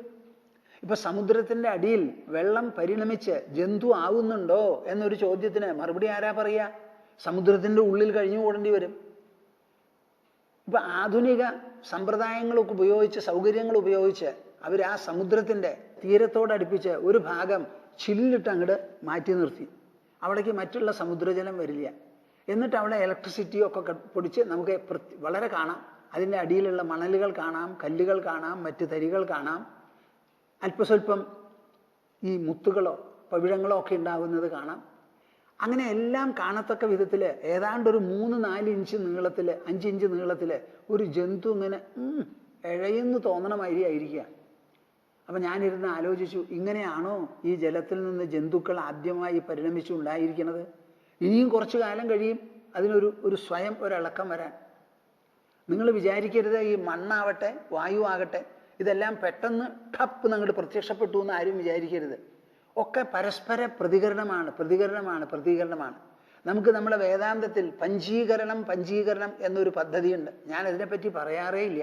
എന്താ കാരണം എന്നറിയോ? നമ്മൾ ജീവിക്കുന്ന യുഗം ഒന്ന് വേറെയാണ്. ഇന്ന് നമ്മുടെ ആധുനിക ശാസ്ത്രങ്ങൾ പല വാക്കുകളും പല പ്രത്യയങ്ങളും നമ്മളോട് പറയുമ്പോൾ ഈ പഞ്ചീകരണത്തിന് പറഞ്ഞ് മനുഷ്യരെ ബുദ്ധിമുട്ടിക്കണ്ട എന്ന് പറഞ്ഞിട്ടാ. പഞ്ചഭൂതങ്ങൾ, പഞ്ചതന്മാത്രകൾ, ഈ പഞ്ചഭൂതങ്ങളെ പഞ്ചതന്മാത്രകളായി നമുക്ക് മനസ്സിലാക്കാൻ വേണ്ടി പഞ്ച ഇന്ദ്രിയങ്ങൾ, ഈ 5 എണ്ണത്തിലും കിടന്ന് കളിക്കുന്ന മൂലപ്പൊരുൾ ഒന്നേ ഒന്നാണ്. ശബ്ദത്തെ ഗ്രഹിക്കാനാണ് കാത്, രൂപം ഗ്രഹിക്കാനാണ് കണ്ണ്, മണങ്ങൾ തിരിച്ചറിയാനാണ് മൂക്ക്, രുചികൾ അറിയാനാണ് നാവ്, സ്പർശം അറിയാനാണ് നമ്മുടെ തൊലി. ഇങ്ങനെ 5 എണ്ണത്തിനെയും 5 ഇന്ദ്രിയങ്ങളായി രൂപീകരിച്ച് പഞ്ചഭൂതങ്ങളോടുകൂടി സമ്പർക്കം നടത്തി പഞ്ചതന്മാത്രകൾ അനുഭവിക്കാൻ സാധിക്കണമെങ്കിൽ ഒരു ഭാഗത്ത് ദേഹം, ഇന്ദ്രിയങ്ങൾ, മറുഭാഗത്ത് പഞ്ചഭൂതങ്ങൾ, ഇത് രണ്ടും കൂടിയിട്ടുള്ള സമ്പർക്കം വായുവിൻ്റെ സാന്നിധ്യത്തിൽ, ആകാശത്തിൻ്റെ സാന്നിധ്യത്തിൽ, ഇതൊക്കെ നടത്തണമെങ്കിൽ ഉപായപ്പെട്ട ഒരു മൂഢപ്പൊരുൾ ഇത് ചെയ്യാൻ പറ്റില്ല. അങ്ങേ അറ്റത്തെ തജ്ഞപ്പൊരുളെ ഇത് ചെയ്യാൻ പറ്റുള്ളൂ. അത് നല്ല പോലെ നിങ്ങൾ മനസ്സിലാക്കണം. മൂഢപ്പൊരുൾ എന്ന് പറഞ്ഞാൽ അറിയും, തജ്ഞപ്പൊരുൾ എന്ന് പറഞ്ഞാൽ എന്താ? തത്വം അറിയുന്നവൻ, തത്വം അറിയുന്നതാണ് തജ്ഞൻ. അങ്ങനെ എല്ലാം അറിയുന്ന ഒരു സാധനത്തിനെ ഇങ്ങനെ ഒരു രൂപീകരണം, ഒരു സൃഷ്ടിവിശേഷം ഉണ്ടാക്കാൻ പറ്റുള്ളൂ. അപ്പൊ നമ്മൾ നല്ല പോലെ മനസ്സിലാക്കണം. എന്ത്? നമ്മളിപ്പോൾ ഒരു രാജ്യം ഭരിക്കണമെങ്കിൽ ആദ്യമായിട്ട് ഒരു ഭരണഘടന ഉണ്ടാക്കി. നമ്മുടെ ഭരണഘടന ഉണ്ടാക്കിയത് എപ്പോഴാണ്? 1947 സ്വാതന്ത്ര്യം കിട്ടിയത്. സ്വാതന്ത്ര്യം കിട്ടിയതിന് ശേഷം 1950 ജാനുവരി 26 ഈ ഭരണഘടന ഭാരത പ്രജകൾ അവർക്ക് തന്നെയായി പ്രദാനം ചെയ്തത്. വി ഗീവ് ടു അവേഴ്സെൽസ് എന്നാണ് അവിടെ ഉപയോഗിച്ചിട്ടുള്ള വാക്കുകൾ. നാം നമ്മൾക്ക് തന്നെ പ്രദാനം ചെയ്യുന്നു. എന്തിനാ ഭരണഘടന ഉണ്ടാക്കിയത്?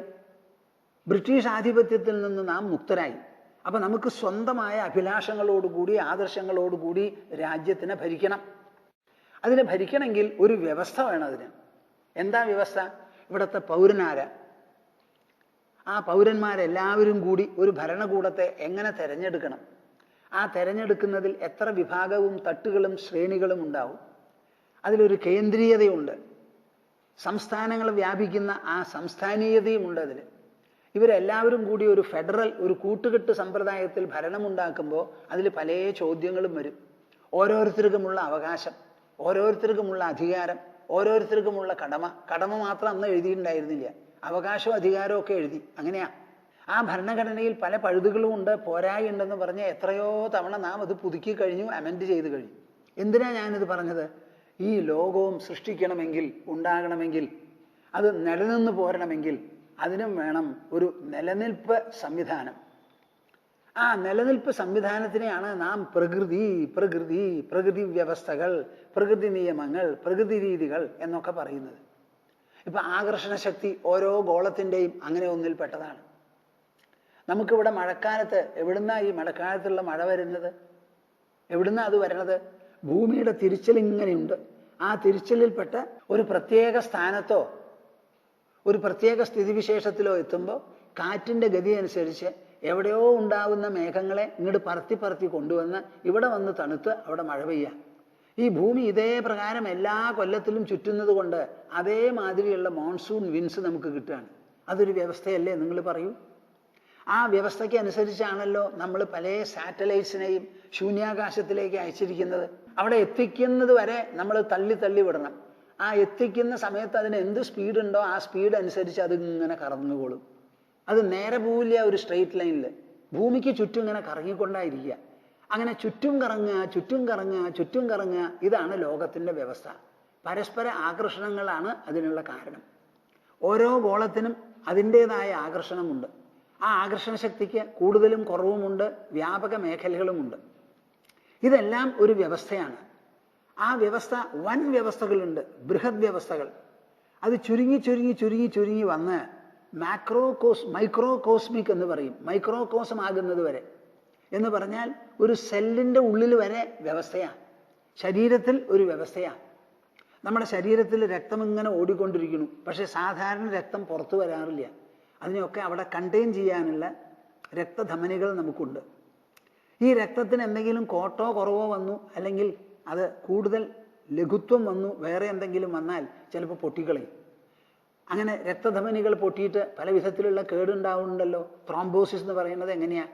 അപ്പോൾ എല്ലാറ്റിനും ഉണ്ട് ഒരു വ്യവസ്ഥ. അത് നിങ്ങൾ മനസ്സിലാക്കണം.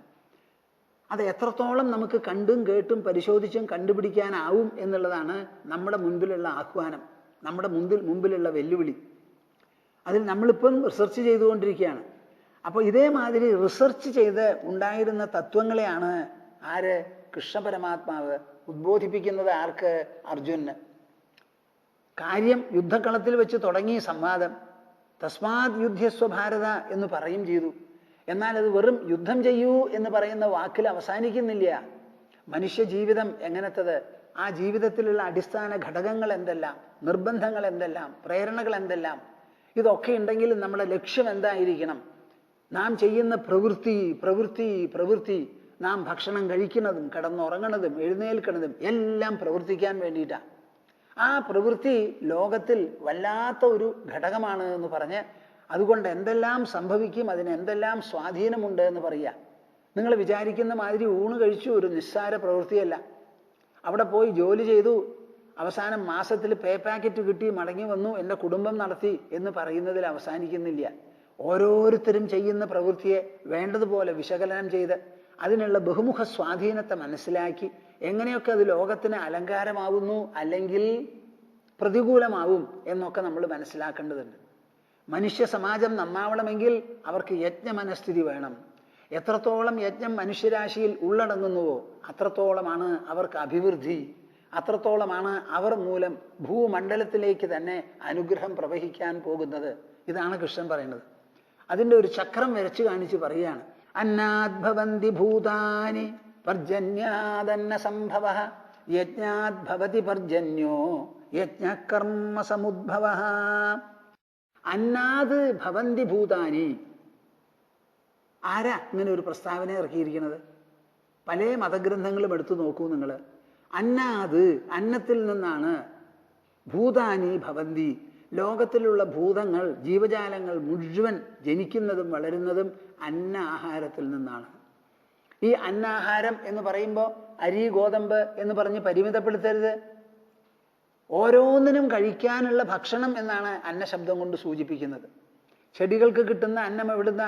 ഭൂമിയിൽ നിന്ന്. വെള്ളം അതിൽപ്പെടും. പല വിധത്തിലുള്ള പോഷകങ്ങൾ നൽകുന്ന വസ്തുക്കൾ ഭൂമിയിൽ നിന്ന് കൊടുക്കുന്നത്, വളം കൊടുക്കുന്നത്, അതൊക്കെ അതിൽപ്പെടും. സൂര്യരശ്മി അതിൽപ്പെടും, ചന്ദ്രരശ്മി അതിൽപ്പെടും, വായുവും അതിൽപ്പെടും. ഇതൊക്കെ ചെടികൾ കഴിക്കുന്ന ആഹാരങ്ങളാണ്. ധാതുക്കളെയും ലവണങ്ങളെയും ജലം, വായു, സൂര്യന്റെ ആതപം ഇതെല്ലാറ്റിനെയും കൂട്ടിച്ചേർത്ത് പരിണമിപ്പിച്ച് ഉണ്ടാക്കുന്നതാണ് ഈ ലോകത്തിലുള്ള എല്ലാ സസ്യങ്ങളും. ആ സസ്യങ്ങൾ നമുക്ക് തരുന്ന ഫലങ്ങളും പുഷ്പങ്ങളുമെല്ലാം. കിഴങ്ങാണ് ഈ കിഴങ്ങ്. അപ്പൊ അന്നത്തിൽ നിന്നാണ് ഭൂതങ്ങൾ ഉണ്ടാവുന്നത്. അതാണ് ഈ ശരീരത്തിനെ അന്നമയ കോശം എന്ന് പറയുന്നത്. എന്താ അതിന് പേര്? അന്നമയ കോശം. ഇതൊരു കോശമാണ്. നമുക്ക് 5 കോശങ്ങൾ ഉണ്ടെന്നാണല്ലോ വെപ്പ്. അന്നമയ കോശം, പ്രാണമയ കോശം, മനോമയ കോശം, വിജ്ഞാനമയ കോശം, ആനന്ദമയ കോശം. 5 കോശങ്ങളാണ്. അതിൽ സ്ഥൂലമായിട്ട് കാണാൻ പറ്റുന്നതും തൊട്ടറിയാവുന്നതുമാണ് ഈ ശരീരം. ആ ശരീരത്തിൻ്റെ ഉള്ളു മുഴുവനും നിറഞ്ഞിരിക്കുകയാണ്. അതിൽ മാംസമുണ്ട്, മജ്ജയുണ്ട്, അസ്ഥിയുണ്ട്, ജലമുണ്ട്, വായുവുണ്ട്. നിറഞ്ഞിരിക്കുകയാണ് നമ്മുടെ ശരീരം. അതിൽ പഴുതൊന്നുമില്ല. സർവത്ര നിറഞ്ഞിരിക്കുന്നതാ. കുറച്ചൊരു പഴുത് വയറ്റിലോ അവിടെ എവിടെയോ ഉണ്ടാവും. അത് എന്തിനു വേണ്ടിയിട്ടാ? ഭക്ഷണം കഴിച്ചാൽ അവിടെ കൊള്ളണം. വയറ് വീർത്താൽ പിന്നെ പഴുതുണ്ടാവില്ല. വയറ് നിറച്ച് ഭക്ഷണം കഴിക്കരുത് എന്നൊരു വ്യവസ്ഥയുണ്ട് കേട്ടോ. മൂക്ക് പിടിച്ച് കഴിക്കരുത്. അപ്പോൾ ഈ ഭക്ഷണം കഴിക്കാൻ ഒരു പാത്രം എന്നതുപോലെ ഒരു സഞ്ചി പോലെ അവിടെ ഉണ്ട്. അതേമാതിരി പലതും പലതും പലതും. അപ്പൊ ഈ അന്നം കൊണ്ടാണ് ഈ ഭൂതങ്ങളുടെ ജന്മം തന്നെ. എന്ന് പറഞ്ഞാൽ എന്താ? ഏത് ജീവിക്കും ഭോഗായതനം എന്ന് പറയുന്ന ഒരു ശരീരമുണ്ട്. ആ ശരീരം മുഴുവനും അന്നം കൊണ്ട്, അന്നം പരിണമിച്ച് ഉണ്ടായതാണ്. അപ്പൊ അന്നത്തിന് എന്താ ഈ അർത്ഥം? അതിൻ്റെ പ്രസക്തിയോ ആവശ്യകതയോ നിങ്ങൾക്കിപ്പോൾ മനസ്സിലായോ? അതാണ് ഈ അന്നദാനത്തിന് വലിയ വിശേഷം. അന്നദാനത്തിന് വലിയ വിശേഷം. ലോകത്തിലുള്ള ജീവജാലങ്ങൾക്ക് മുഴുവനും സസ്യങ്ങളടക്കം അന്നം അത്യാവശ്യമാണ്. അന്നം കഴിച്ചാലത്തെ തൃപ്തി എല്ലാവർക്കും സമമാണ്. ഒരു കൊതുവിന് അതിന് വേണ്ടത്ര ചോര കിട്ടിയാൽ അത് സന്തോഷമായിട്ട് തുള്ളിച്ചാടും. അതേപോലെയാണ് ഒരു മനുഷ്യൻ വയറ് നിറച്ച് ഊണ് കഴിച്ചാൽ സന്തോഷമായി. ഒരു കിടാവുണ്ടല്ലോ, പശുവിൻ്റെ കുട്ടി, അത് അകിടിൽ നിന്ന് വേണ്ടത്ര പാല് കുടിച്ചാൽ സന്തോഷമായി വാലും പൊന്തിച്ച് അത് തുള്ളിച്ചാടുക. നമ്മുടെ ആശ്രമത്തിൽ പശു ഉണ്ടായിരുന്നപ്പോൾ ഈ കുട്ടികളെ പാല് കുടിപ്പിച്ച് ഞാൻ ഓടിക്കാറൊക്കെ ഉണ്ട്. കാണാൻ വലിയ ഇഷ്ടമാണ്. എനിക്ക് ഏറ്റവും ഇഷ്ടമായിട്ടുള്ളൊരു കാഴ്ച ആ വാലിങ്ങനെ പൊന്തിച്ച് ഇങ്ങനെ വളച്ച് അതങ്ങോട്ട് ഓടണം. ഒരാളും പറയണ്ട, അങ്ങോട്ട് ഓടിക്കോളുക. ആ അന്നത്തിൻ്റെ സന്തോഷം അത്. എല്ലാവർക്കും വിശപ്പ് സമാനമാണ്. രാജാവാണെങ്കിലും വിശന്നാൽ ഊണ് കഴിക്കണം, കാട്ടുനായടിയാണെങ്കിലും വിശന്നാൽ ഊണ് കഴിക്കണം. അതേമാതിരി ഒരു തവളയ്ക്ക് വേണം, പാമ്പിന് വേണം, എല്ലാറ്റിനും വിശന്നാൽ ഭക്ഷണ. കാലത്ത് കണ്ടിട്ടില്ലേ നിങ്ങൾ പക്ഷികളെ, കൊറ്റികളും മറ്റുമെല്ലാം കൂട്ടത്തോടെ ഇങ്ങനെ ലൈനായിട്ട് പറക്കും. വൈകുന്നേരം 6 മണിയോട് കൂടിയിട്ടേ തിരിച്ചു വരുള്ളൂ. പാവം. ആ ഒരു കൊക്ക് കൊണ്ട് എവിടെയൊക്കെ ചെന്ന് എന്തൊക്കെ കൊത്തിപ്പറക്കി വയറ് നിറച്ചിട്ടാണ് അവർ വരണത്. ഈ മടിയന്മാരെന്ന് പറഞ്ഞാൽ ഈ മനുഷ്യരാശിയിൽ മാത്രമേ ഉള്ളൂ. അങ്ങനെ മടിയുള്ള ഒരു ജന്തുവിനെ നിങ്ങൾ കാണില്ല. മലമ്പാമ്പ് ഇഴയാൻ വയ്യാതെ അവിടെ കിടക്കുക. അതിനുള്ള ആഹാരം തന്നെ വന്ന് വരണം. അത് പ്രകൃതിയുടെ ഒരു സംവിധാനമാണ്. നിങ്ങൾ ഒരാളും പേടിക്കരുത്. മലമ്പാമ്പിൻ്റെ ഒരു വൃത്തി എന്നൊരു വൃത്തി തന്നെയുണ്ട്. ശ്രീമദ് ഭാഗവതം ചർച്ച ചെയ്യുന്ന സമയത്ത് ഞാൻ പറയുണ്ടായി അജഗരവൃത്തി എന്ന്. എന്താ ഈ അജഗരവൃത്തി? സന്യാസിമാരിൽ ചിലര് അജഗരവൃത്തന്മാരാ. ഒരു സ്ഥലത്തും പോവില്ല, ഒന്നും ചോദിക്കില്ല. അതിന് വലിയ ഇച്ഛാശക്തിയൊക്കെ വേണം, എല്ലാവരെ കൊണ്ടും ആവില്ല. ഇരുന്നേടത്ത് അങ്ങനെ ഇരിക്കും. മലമ്പാമ്പ് വെറുതെ അങ്ങനെ വയ്യ, അതിന് എഴയാനും ഓടാനും ഒന്നും വയ്യ, വായ തുറന്ന് ഇങ്ങനെ ഇരിക്കും. അപ്പൊ എന്തെങ്കിലും ഒരു സാധനം, പക്ഷിയോ വല്ലതും വായയുടെ ഉള്ളിലേക്ക് വന്ന് ഗുഹ പോലെ വന്ന് വീഴും, അപ്പൊ വീഴുന്നു. ആ പാമ്പും ജീവിക്കുന്നുണ്ടല്ലോ ലോകത്തില്. വായുള്ളവന് ആഹാരവുമുണ്ടെന്ന് വായില്ലാ കുന്നപ്പൻ എന്നൊക്കെ കേട്ടിട്ടുണ്ടല്ലോ, നല്ല ഐതിഹ്യമാണതൊക്കെ. ആ അന്നമില്ലാതെ ഒന്നിനും ജീവിക്കാൻ പറ്റില്ല. അന്നം കൊണ്ടാണ് ഭൂതങ്ങൾ തന്നെ ഉണ്ടാകുന്നത്. ഇനി എന്തിനാ നിങ്ങൾക്ക് കൂടുതൽ ആവശ്യം? അപ്പം നിങ്ങൾ കഴിക്കുന്ന ഭക്ഷണത്തിനെ കുറിച്ച് നിങ്ങൾക്ക് നല്ല മതിപ്പ് വേണം. ആ ഭക്ഷണം വിശക്കുന്നവർക്ക് കൊടുക്കാനും നമ്മൾ ശ്രദ്ധിക്കണം. നമ്മൾ മാത്രം ഊണ് കഴിച്ചു അതുകൊണ്ട് തൃപ്തിപ്പെടരുത്. നമ്മുടെ ഭാരതത്തിൻ്റെ ഒരു വിശേഷം എന്താ? ഇപ്പോഴും എത്രയോ സ്ഥലങ്ങളിൽ അന്നക്ഷേത്രം ധാരാളം നടക്കുന്നുണ്ട്. ജലാരാം ജലാരാം എന്ന് പറഞ്ഞിട്ട് ഒരു വലിയ സത്രമുണ്ടത്രേ സൗരാഷ്ട്രത്തില്. ഒരു ദിവസം 10,000 പേര് ചുരുങ്ങിയത് ഊണ് കഴിക്കുമത്രേ. എല്ലാവരും ഊണ് കഴിച്ച് പോകുമ്പോൾ എന്തെങ്കിലും തരട്ടെ ചോദിച്ചാൽ വേണ്ട, നിങ്ങൾ ഊണ് കഴിച്ച് പോയാലാ ഞങ്ങൾക്ക് സന്തോഷം എന്ന്. എങ്ങനെയാ അത് നടക്കണത്? എവിടുന്നാ അതിനുള്ള പണം വരണേന്ന് ആർക്കും അറിയില്ല എന്ന് പറഞ്ഞ മാതിരി അവിടുത്തെ സ്ഥിതി. ഞാൻ പറഞ്ഞില്ലേ ഇതിനു മുമ്പ് 27,000 പശുക്കളെ വളർത്തുന്ന ഗോശാലയുണ്ട് ഗുജറാത്തിലെന്ന്. എല്ലാം കൊണ്ടും ഒരു പുണ്യഭൂമിയായി ഗുജറാത്ത്. അവിടുന്ന് ഒരു മുഖ്യമന്ത്രി പ്രധാനമന്ത്രി ആയത് ഒരു നിലയ്ക്ക് നല്ലതാ നമുക്ക്. ഈ ഗുജറാത്തിനെ പോലെ ഇങ്ങനെ ശാസ്ത്രീയ പാരമ്പര്യം, ആ സംസ്ഥാനം മുഴുവനും സസ്യബുക്കുകളാണ്. നിങ്ങൾ കേട്ടിട്ടുണ്ടോ? അത് മുഴുവനും സസ്യബുക്കുകളാണ്. അവിടെ മദ്യവുമില്ല. ഇനി എന്ത് വേണം നിങ്ങൾക്ക്? നമ്മളിവിടെ എന്താ കേരളത്തിൽ പറയണേ, അയ്യോ മദ്യമില്ലാതെ കഴിയാൻ പറ്റില്ല, മദ്യ ലോബിയാ ഇവിടെ രാജ്യം ഭരിക്കണത്. അവരില്ലാതെ കുടിപ്പിച്ച് പൈസ മേടിക്കാനാണ് കേരള സർക്കാർ മത്സരിക്കുന്നത്. കുടിപ്പിക്കുക, പണം മേടിക്കുക, കുടിപ്പിക്കുക, പണം മേടിക്കുക. എന്താ അവർക്ക് കിട്ടുക? ഇമ്പോസ് ചെയ്ത ടാക്സ്, എക്സൈസ് ഡ്യൂട്ടി. നാണാവില്ലേ നിങ്ങൾക്കിത് പിരിക്കാൻ? ഒരു മനുഷ്യന്റെ ദുർവാസന എവിടെയുണ്ടോ അവിടെ നിർത്തന്നെ വേണം. കുടിയന്മാരുടെ മക്കൾ കുടിയന്മാരാവും. 2, 3, 4 തലമുറ കുടിക്കാതെ ഇരുന്നാൽ ഒരാൾക്കും കുടിക്കണം എന്ന് തോന്നില്ലല്ലോ. അപ്പൊ ഈ ഗുജറാത്ത് ഉണ്ടല്ലോ, ആ ഗുജറാത്തിലെ അങ്ങേ അറ്റമാണ് ധർമ്മബുദ്ധി. അവിടെ സന്യാസിമാരൊന്നും ഒരിക്കലും പട്ടിണി കിടക്കില്ല അത്രേ. വലിയ ആദരവാണ് അവർക്ക്. പറയണ കേട്ടു അവർക്ക് ഇലക്ട്രിസിറ്റി ചാർജും കൂടി കൊടുക്കണ്ടെന്ന്, അങ്ങനെയാ പറയണ കേട്ടെ. അതുകൊണ്ട് നിങ്ങളതിന് കൺസെഷൻ തരണം സന്യാസിമാർക്കെന്നല്ല ഞാൻ പറയുന്നത്. നമ്മുടെ രാജ്യത്തിൽ നടക്കുന്ന ശുഭകാര്യങ്ങളെക്കുറിച്ച് പറയുകയാണ്. നിങ്ങൾ വിചാരിക്കരുത് ഒരു ഭൂരിപക്ഷത്തിൽ ഏതോ ഒരു സർക്കാർ അങ്ങോട്ട് കയറി അവരുടെ ഇംഗിതങ്ങൾ മുഴുവൻ നടപ്പാക്കാം. 10, 25, 30 കൊല്ലം കാലം നടപ്പാക്കാം. പാഠപുസ്തകങ്ങളിലൊന്നും ഈശ്വരവിശ്വാസ സ്പർശം ഉണ്ടാവരുത്. എല്ലാം ആധുനികന്മാരും രാഷ്ട്രീയ നേതാക്കന്മാരുടെയും ചരിത്രം പഠിപ്പിച്ചാൽ മതി എന്ന് ഇപ്പൊ പറയണ കേട്ടില്ലേ? നമ്മുടെ പ്രധാനമന്ത്രി നരേന്ദ്രമോദിയുടെ ജീവചരിത്രം പഠിപ്പിക്കണം ഗുജറാത്തിലെ എന്ന് പറഞ്ഞ് പുറപ്പെട്ടപ്പോൾ അദ്ദേഹം അത് പാടില്ല, മരിച്ചുപോയ ദിവംഗതരായിരിക്കുന്ന 1-ാം തരം നേതാക്കന്മാരുണ്ട്, അവരുടെ ചരിത്രം വേണമെങ്കിൽ പഠിപ്പിച്ചോളൂ എന്ന് പറഞ്ഞു. അതും ഭാരതീയ ചിന്താഗതിയാണ് കൂട്ടരെ. നിങ്ങൾ നല്ല പോലെ മനസ്സിലാക്കണം. പലരും ഇവിടെ ജീവിച്ചിരിക്കുന്ന കാലത്ത് തന്നെ അവർക്ക് ഒരു പ്രതിമ ഉണ്ടാക്കി അവർ തന്നെ മാലിയിടും. ഇതെന്ത് ഗ്രഹപ്പിഴയാപ്പാതെ? ഒരാൾക്കൊരു പ്രതിമ നാട്ടുന്നത് എപ്പോഴാ? പരേതനായതിനു ശേഷം. അതിനു മുമ്പ് ജീവിച്ചിരിക്കുമ്പോൾ അപ്പൊ പറയാണ് ഒരാള്, അവർക്ക് ജീവിതം കഴിഞ്ഞാൽ ആരും നാട്ടാണ്ടാവില്ല, അപ്പൊ സ്വയം നാട്ടി കണ്ടിട്ടൊരു ഫോട്ടോ എടുക്കാമെന്ന് വിചാരിച്ചിട്ടാണ്. ഇതൊക്കെ ചിന്താഗതിയിലുള്ള പിഴവും അല്പത്വമാണ്, ഏഴത്തമാണ് ഇത് മുഴുവൻ. ഈ ലോകം എന്ന് പറയുന്നത് നമ്മളുടെ ആരുടെയും നിയമത്തിന്റെ മുകളിൽ നടക്കുന്നതല്ല. അതിന് ശാശ്വതമായ ഒരു വ്യവസ്ഥയുണ്ട്. അത് മനുഷ്യന്റെ ലബോറട്ടറിയിലോ മസ്തിഷ്കത്തിലോ ഉണ്ടാക്കിയതല്ല. നാം നമ്മുടെ കാര്യം നോക്കിയാൽ മതി. അപ്പൊ നമ്മുടെ ഭരണഘടന ഒരെണ്ണം ഉണ്ടാക്കി, അത് പൂർണ്ണമാണോ? അല്ല. ഭരണഘടനയിലുള്ള വ്യവസ്ഥകൾ മുഴുവൻ നടപ്പാക്കാൻ സാധിച്ചിട്ടുണ്ടോ 65 കൊല്ലമായിട്ട്? ഇല്ല. അതിൽ പറഞ്ഞിട്ടില്ലേ മദ്യനിരോധനം, മദ്യവർജനം? ഉവ്. അതിൽ പറഞ്ഞിട്ടില്ലേ ഒരു കോമൺ സിവിൽ കോഡ് എല്ലാവർക്കും വേണ്ടി കൊടുക്കണം എന്ന്? ഉവ്. 65 കൊല്ലമായി നിങ്ങൾക്കത് ചെയ്യാൻ പറ്റിയില്ല. എന്നിട്ടാണോ ഈശ്വരനെ കുറ്റം പറയണത്? നിങ്ങളുണ്ടാക്കിയ ഭരണഘടന നിങ്ങൾക്ക് നടപ്പിലാക്കാൻ സാധിച്ചിട്ടില്ല. ആരുണ്ടാക്കാൻ പറഞ്ഞു? എല്ലാ സമയത്തും മനുഷ്യർ ഭരണഘടന എന്ന് പറഞ്ഞ് പ്രതിജ്ഞയും വാഗ്ദത്വവും ഡിമാൻഡും ഒക്കെ ഉണ്ട്. ആ ഭരണഘടന അനുശാസിക്കുന്ന ഈ 2 പ്രൊവിഷൻ നമുക്ക് എന്തുകൊണ്ട് നടപ്പിലാക്കാൻ പറ്റിയില്ല? ഒന്ന് പറയും നിങ്ങൾ. അപ്പൊ അവരുണ്ടാക്കിയിട്ടുള്ള ബാക്കി ഭാഗങ്ങൾ നമുക്ക് അനുകൂലമായിട്ടുള്ളതൊക്കെ നമ്മൾ അനുഭവിക്കണു, സന്തോഷിക്കണു. അവർ നിർബന്ധിച്ചിട്ടുള്ള രണ്ട് നല്ല കാര്യം ഒട്ട് ചെയ്യാൻ പറ്റണമില്ല. അപ്പൊ ഈ ലോകത്തിന്റെ വ്യവസ്ഥയെക്കുറിച്ച് പറയുമ്പോൾ നിങ്ങൾ മനസ്സിലാക്കണം, പ്രജകൾക്ക് ജീവിക്കണമെങ്കിൽ, ലോകത്തിന് നിലനിൽക്കണമെങ്കിൽ അതിനൊരു വ്യവസ്ഥയുണ്ട്. ആ വ്യവസ്ഥയിൽ ക്രമമാണ് കൃഷ്ണൻ പറയുന്നത്. അന്നാദ്ഭവന്തി ഭൂതാനി, അന്നത്തിന്റെ സ്ഥാനം, അതിൻ്റെ വ്യാപകം, ദൂരവ്യാപകമായ ഫലം. സർവഭൂതങ്ങളും ഉണ്ടാവുന്നത് അന്നത്തിൽ നിന്നാണ്. അപ്പൊ പ്രപഞ്ചം ഉണ്ടാക്കിയപ്പോൾ തന്നെ ആ പ്രകൃതി എന്ത് നിശ്ചയിച്ചു? ഓരോ ജീവിക്കും കഴിക്കാനുള്ള ഭക്ഷണം ഇവിടെയുണ്ട്. ചില ജീവികൾക്ക് മറ്റു ജീവികളാണ് ആഹാരം. അവസാനം ജീവികളെല്ലാം തന്നെ ഈ പഞ്ചഭൂതങ്ങളിൽ ഉണ്ടാവുന്ന പദാർത്ഥങ്ങൾ കഴിച്ചിട്ടാണ്. ചിലത് ഭൂതങ്ങളെ, ധാതുക്കളെ, ലവണങ്ങളെ അങ്ങനെ തന്നെ വിഴുങ്ങുന്നവരുണ്ട്. സസ്യവർഗങ്ങളൊക്കെ ഏതാണ്ട് അതിൽപ്പെട്ടതാണ്.